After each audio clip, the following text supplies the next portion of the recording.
And now, what you've all been waiting for, I would like to introduce you to East Leyden Junior, Adriana Olvera.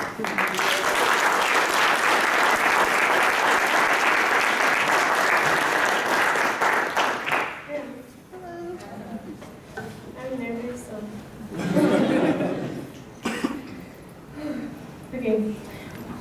My name is Adriana.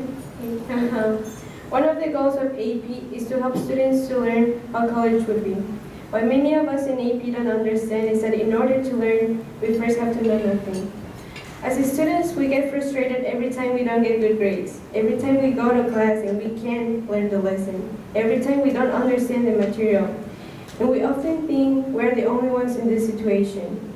I'm a witness of it, and I know many others can relate. But a few weeks ago, my perspective of the situation changed. Many of the students in my AP English class did not understand the lesson. We got frustrated, but only a few asked for help. The teacher noticed it, and he decided to start with us and told our class, in order to learn, you first have to know nothing. I never thought about it, but he was right. If you already know everything, then you're not learning. In contrast, if you struggle, there are two outcomes. Either you just quit and do nothing, or you decide to face the struggle. By nature, we often take the easiest path. With persistent students, we'll take the second option. Struggling is something we often try to avoid, but in this case, it's actually beneficial.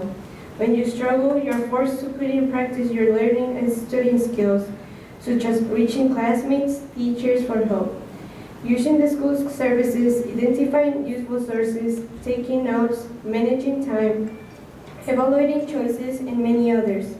During this process, you don't only put those skills in practice, but you also improve them and learn even new ones. Yes, all of this is for one class, but there is something even better. Unconsciously, you're also achieving the goal of AP, prepare you for college. All of those skills would not only be useful for that class, they can be applied to any class. I think I'm fortunate to have the opportunity to take AP because this allows me to recognize my strengths and weaknesses, the skills I need to improve, and those who I need to learn. And then when taking the tests or quizzes, the results tell me if did I improve or not. Unfortunately, not everyone sees AP this way, and students keep looking at their grades instead of looking at how they have improved, and looking at their failures as mistakes and not as opportunities to improve. If we get students to see struggles as something better than getting everything right the first time, there's a greater chance that more students will prefer taking the challenge of AP. On the other hand, I think there is also another factor that is crucial for students when deciding to go or not for AP, and it's confidence. Confidence is important to make decisions. If you doubt, there is a greater chance you will decide to go for the easy and safer path, which is not taking the class. If you're confident, you will take the risk because you believe you can do it. But from where does confidence come from? In my case, it was a teacher. Her name is La Señora Porro. Out of all the teachers, she was the only one who offered me the opportunity to take AP Spanish 5. On my third day of freshman year, I didn't know what was AP. But since the first time I saw her until the day of the AP 5 Spanish test, she always told me that she was confident that I was going to get a 5. She transferred that confidence to me. I worked hard through the whole year. I struggled, but I always was confident it was going to pay off in the AP exam. And it did. I got a 5. Having that experience, I decided to take Spanish 6 AP, and Porro keep encouraging me and I keep working hard, and it paid off again. I got a 5 again. I was one of the 2 students out of the 29 who got a 5. Even though Ms. Porro retired and I have not found other teacher like her, I carried on that confidence and decided to take other 4 AP classes in my junior year. I probably would not be standing here if it wouldn't be for her. Therefore, I'm thankful to her for introducing me to AP and giving me the opportunity to prove myself and have the benefits that I mentioned before. I believe there are 3 important factors to succeed in AP: persistency, confidence, and motivation. You might think I'm making this up and everything seems too perfect to be true, but not. I believe my story can serve as an example that proves this actually works, not only in real life, but also in AP. As some of you have read in the program, I came to the United States 3 years ago. My English skills did not go farther than colors, name of clothes, and some verbs. In addition, this culture was so much different than mine in Mexico City. When my parents talked to me about moving to Mexico, I first thought it was a joke. Then I deeply analyzed the reasons, and I understand it was necessary. I usually don't cry, but this time was different. This decision meant I was going to leave behind my dog, my childhood friends, my family, and my home. In other words, saying bye to the most important things in my life. But I stopped crying, and I prepared my belongings and say bye to everyone. It was hard to leave everything behind, but there was something more important than all of that, my future and my dreams. The only reason I said yes to my parents' plan, the only reason why I push myself every day in school, the only reason why I say bye to my family, the only reason why I stand strong today is my future and my dreams. My dream is to go to college, become a civil and environmental engineer, then go back and use my knowledge to help the country that shaped the person I am today. I would like to build self-sustainable schools in marginalized communities in Mexico, since I honestly know that there's more chances of doing this than the government doing it. I think it might be difficult to believe, but being in AP is similar. It's a similar experience to when I came to the country. As an AP student, I had to say bye to most of my free time, bye to many hours of sleep, and say hello to the nights of no sleep, hello to the before and after school times to make corrections for tests, hello to the struggles managing time between homework, sports, and clubs, and being a three-sport athlete doesn't help. And hello to weekends full of homework. But similarly to my last example, the only reason why I chose to accept the challenge is that I'm here with a purpose, and I did not leave everything behind to waste my chance. That's my motivation. In Mexico, I was in the top 3 of my class since I started going to school. Even before coming here, my GPA was a 9.8 out of 10. I did not struggle at all in school. Most of the time I understand everything, and I often got diplomas in academic performance. But when I came to the US, I was forced to step out of my comfort zone. And for the first real time, I struggled in order to help my parents and achieve my goals. I started from the bottom. I struggled every day, translating every word, asking questions all the time, and I stopped having shame for my mispronouncing words. At the end, my English improved, and I was able to communicate and help others who were in the same situation as me. In AP, it was similar.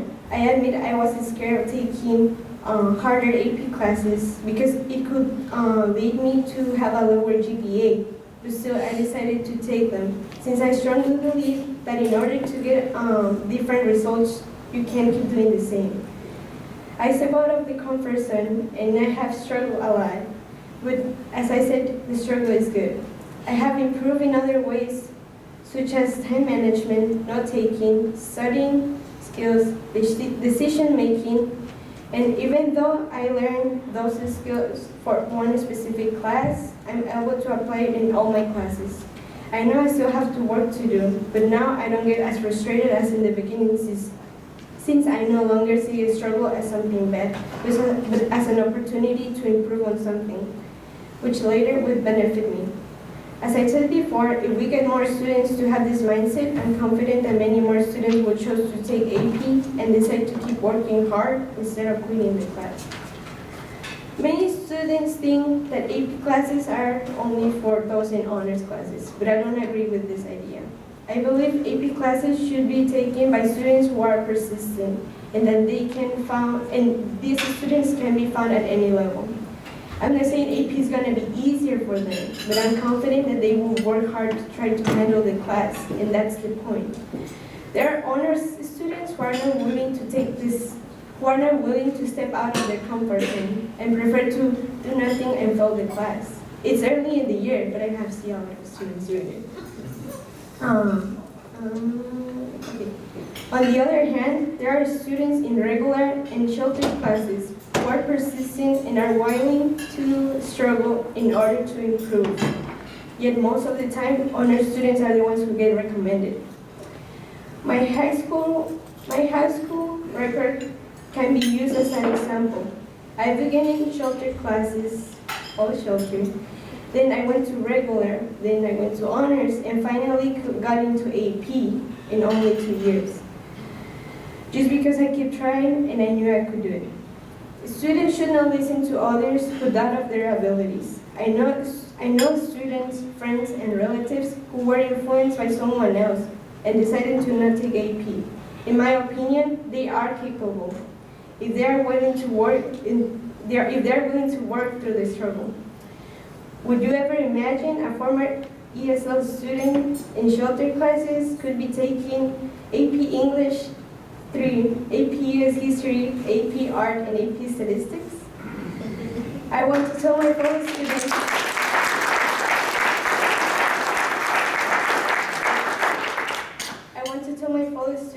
that AP classes are possible for anyone who wants to learn, and that there are teachers who will support you in every step on the way up. You just have to give it a chance. If you fail, no problem. It's better failing here than failing in college. And even so, you're not failing because you're actually learning during the process. There are many kids like me who have proved to be successful, and now they need this opportunity. All they need is someone who believes in them because they already believe in themselves. Being in AP has brought new experiences and benefits in my school career. Being in class, doing homework, studying, and taking the AP test has changed the way I see myself as a student. For me, college used to be something that it will come eventually in a couple of years, and I thought by then I will be prepared. But now that I have taken college level classes, I see that there's no need to wait. Now as a junior, I can see that I don't need to wait until I get to college to see if I was prepared or not. AP classes show me what I'm capable to do now. If I can handle the classes as a student in high school, then college won't be as hard as I thought. This confidence makes me work even harder because I now know that because now I can see that achieving the goal of becoming a civil and environmental engineer is closer than I had thought. I wish other students could decide to take AP to test themselves so they could also find that they are more prepared than college than they have thought. And I believe this will inspire them as it inspires me. Also, I wish the students knew that it's okay to fail. Failing in an AP class might seem bad, but if you look at the benefits, there are more. You're not paying for the class as you would do in college. You have a first-hand experience of a college-level class. As I mentioned before, you improve and acquire new skills that can be applied to any classes. And in addition, you can receive a college-level credit, so you don't need to take the class again in college. But there's also something I would like teachers to know. First, your opinion is very influential for students, so choose carefully your words when you talk to them. Remember, when you were a student, there were classes that you didn't like and others that you did.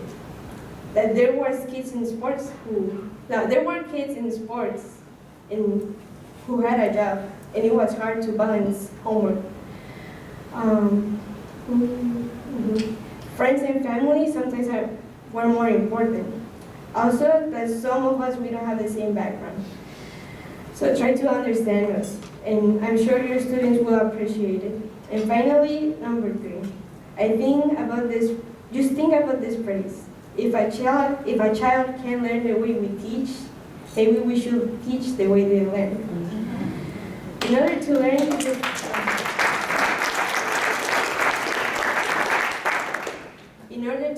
you first have to know nothing. If you already know it, then you're not learning anything.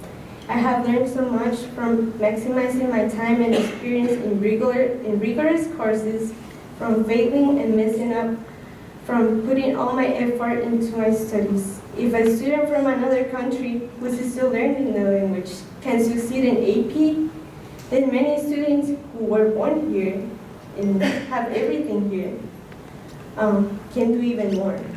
They just have to be willing to fail and admit that they don't know anything.